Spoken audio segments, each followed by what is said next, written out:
नमस्कार दोस्तों, स्वागत है आपका मेरे चैनल में।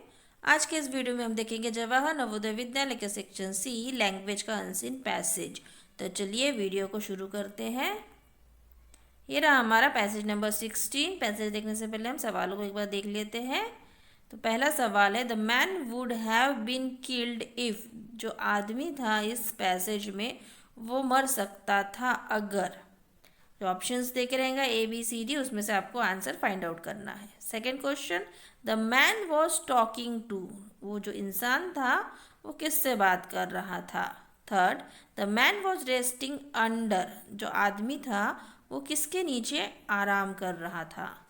Fourth, the opposite of wisdom is. Wisdom का अपोजिट क्या होगा। And fifth, the man felt deep respect for. जो आदमी है उसको किसके लिए बहुत ही गहरा रिस्पेक्ट था, आदर था। तो ये है हमारे पांचों सवाल। चलिए पैसेज को पढ़ते हैं और इन सवालों को ढूंढते हैं। ये हमारा पैसेज है। चलिए एक एक लाइन में आपको अच्छे से समझा देती हूँ। On a hot day a man was sitting under a walnut tree when his eyes fell on a great pumpkin growing nearby. एक दिन एक आदमी एक वॉलनट ट्री के नीचे बैठा था, आराम कर रहा था। When his eyes fell on a great pumpkin growing nearby. तभी उसकी जो आंखें हैं साइड में ही एक पम्पकिन के ऊपर पड़ी, जो बहुत बड़ा सा पम्पकिन था उसके ऊपर पड़ी। और उसने कहा, oh God, he said loudly, how foolish of you to have given such small nuts to this big walnut tree. उसने बोला, हे भगवान, ये क्या है, कैसा पागलपन है, कैसी बेवकूफ़ी भरी चीज़ है कि इतने छोटे छोटे नट्स इतने बड़े से वॉलनट ट्री, मतलब अखरोट के पेड़ में, इतने बड़े से अखरोट के पेड़ में इतने छोटे छोटे नट्स लगे हुए हैं। And such a huge fruit to that thin and scraggly plant. और इतना बड़ा सा एक पम्पकिन जो है, इतने पतले से, इतने एकदम जो बारीक से, जो एकदम कवले से प्लांट में लगा हुआ है। पम्पकिन का जो फ्रूट है इतने पतले से एक प्लांट में ग्रो हुआ है, और इतने बड़े से एक वॉलनट ट्री में छोटे छोटे नट्स लगे हुए हैं। Now the sensible thing to have done is to have pumpkins growing on this big tree and walnuts growing on a tiny plants. उसने कहा, ये कैसी बात है, पम्पकिन्स को ग्रो होना चाहिए था बड़े से ट्री में, क्योंकि पम्पकिन का साइज़ बहुत बड़ा है और वॉलनट के जो है नट्स है वो बहुत छोटे छोटे हैं, तो उसको एक छोटे से टाइनी प्लांट में ग्रो होना चाहिए था। पर यहाँ तो सब कुछ उल्टा पुल्टा होकर है। He had Barley finished saying this when a walnut fell on his head. जैसे ही उसने ये कहना बंद किया, तुरंत एक वॉलनट पेड़ से जो है एक छोटा सा नट उसके सर पे आके गिरा। सडनली ही अंडरस्टूड नेचर्स विजडम। तभी उसको नेचर का जो विजडम है, मतलब जो नैसर्गिक बुद्धिमत्ता है, वो उसे समझ में आया। You were right after all God. उसने बोला, आप बिल्कुल सही हो भगवान। He said with deep respect.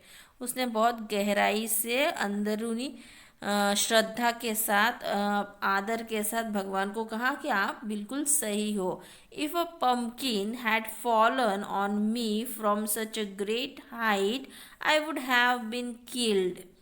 अगर ये पम्पकिन अगर इस पेड़ पे होता, नट के वॉलनट ट्री में, तो ये पम्पकिन अभी मेरे सर पे गिरता और मैं शायद मर सकता था।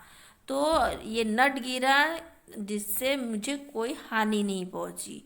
तो जो भगवान है जो करते हैं वो बिल्कुल सही करते हैं। बड़े बड़े ट्री के नीचे हम रेस्ट करते हैं, अगर उसमें बड़े बड़े पम्पकिन लगे होते और वो लोगों के ऊपर गिरते तो लोगों को उससे चोट पहुंच सकती थी, उनकी मृत्यु भी हो सकती थी। इसलिए भगवान जो करते हैं वो बिल्कुल सही होता है। Your wisdom is great and no one can question it. आपकी जो बुद्धिमत्ता है वो बहुत ही ग्रेट है, बहुत ही उच्च श्रेष्ठ का है, और हम कोई भी उसको क्वेश्चन करने लायक नहीं है, उस पर सवाल उठाने लायक नहीं है, क्योंकि आप जो करते हैं बिल्कुल सही करते हैं।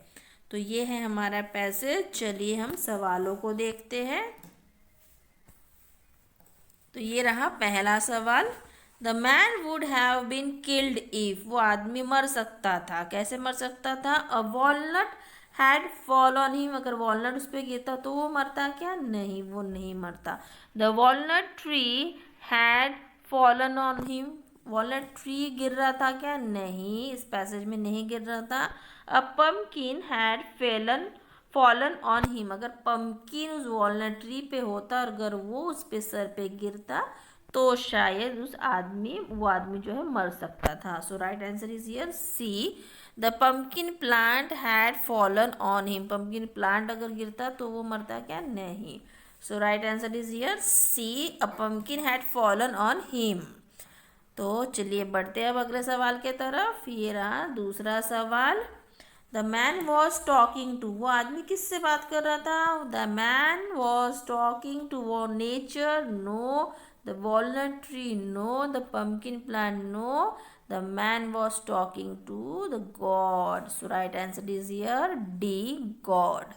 चलिए बढ़ते हैं अगले सवाल की तरफ। ये रहा तीसरा सवाल।